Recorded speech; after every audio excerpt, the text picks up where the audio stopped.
So people on the left are living in a dream world. Like, I think it's important to know that, like, their relationship to reality is different than than maybe people on the right's relationship to reality. And that's not to deny that there's people on the right that live in dream worlds. Sure.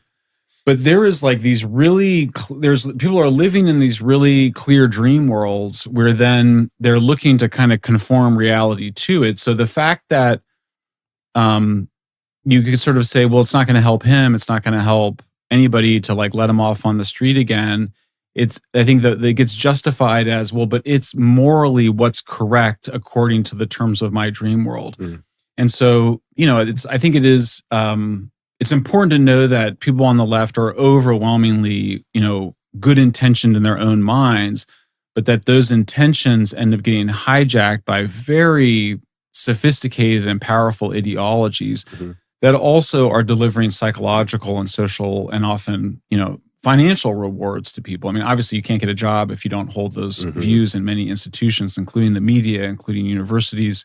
It's also a psychological benefit. So, I think a lot of times people that have struggled in life gravitate towards these ideas because they provide, excuses for why you're not happy. I'm not happy because of society, that I'm not succeeding in whatever it is. There was one book on fanaticism from the 60s where the author describes a lot of failed artists, like frustrated artists, and I was interested to see, some of the people online that were celebrating Charlie Kirk's assassination were sort of similarly artists. Our mutual friend Scott Adams often talks about people in the creative or artistic community, and it would make sense. Like, and you see it in Hollywood, that people that are in the business of imagination, that are in the business of creativity, would be more likely to be drawn to pleasant and pleasing dream worlds than, say, people that have to work with their hands, electricians, plumbers, working class people. That's always sort of been there, but it's gotten more intensified, I think, in our mediatized age. And that's why you see this segregation now of much stronger gravitation from working class people to Republicans and Trump and the right, and a much more domination of the left among college educated people and intellectual or imagine, cognitive industries, like the media, universities, and Hollywood.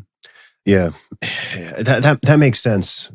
It still puzzles me to some degree because, if your belief system consistently clashes with reality, then to me, reality should overtake, if I had a general belief and just constantly I'm like, okay, this is not allowing me to predict the future accurately. This seems to be very much clashing with reality. I have I don't know if it's self-awareness or humility to go, okay, I need to readjust my mindset. Yeah. Well, that's what we're seeing now. It's so fascinating, right? Is that you see, so I mean, one thing I was going to say is I think that Charlie Kirk was so hated because he was requiring that liberals deal with reality. He was confronting them on these college campuses with debates where he was citing factual information. I mean, I'm not saying that everything that he said was always 100% accurate, but he was somebody who was saying, no, you can't become the opposite sex. That's just impossible to do. Or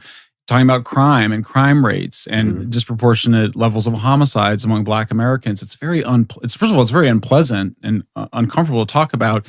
But he was, I think, particularly hated for requiring people to confront reality. But I think this issue is like you see, like the liberal progressive media is just struggling to explain what's happening right now. You see the people that sort of set themselves up as I'm the great explainers of everything, Ezra Klein at the New York Times, or anybody, really almost anybody that writes for The Atlantic, they can't explain Trump's support. They struggle to explain Trump's support. To me, that's like, I feel embarrassed for them. It's been 10 years. Yeah. It's been 10 years. If your thesis is still that half of the population is just racist Nazis, right? Like, how do you maintain that for a decade? How can that still be your theory? Like, you exist in the real world. I visit the USA often. I've met thousands of Americans. I've traveled to half the states. I've been to lots of different cities, from the super woke ones to the ultra conservative ones, and like small towns.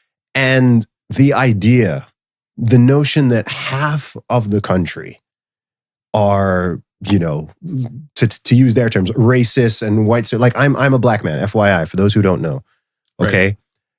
And the idea that half the people are, you know, hate me and don't want me to have rights, or, you know, don't want my family. Like it's not just, it doesn't meld with reality. It's like an anti-truth. It's preposterous. It's not just a lie. It's like absurd. It's so absurd that I'm like, how can you look, whether you're in school, like think about the school you go to, the people you walk past every day, the grocery stores you go to. You're telling me that half those people, half of them, the people you interact with day to day at your business, you're telling me half of them you think are white supremacists, Nazis, far right, whatever.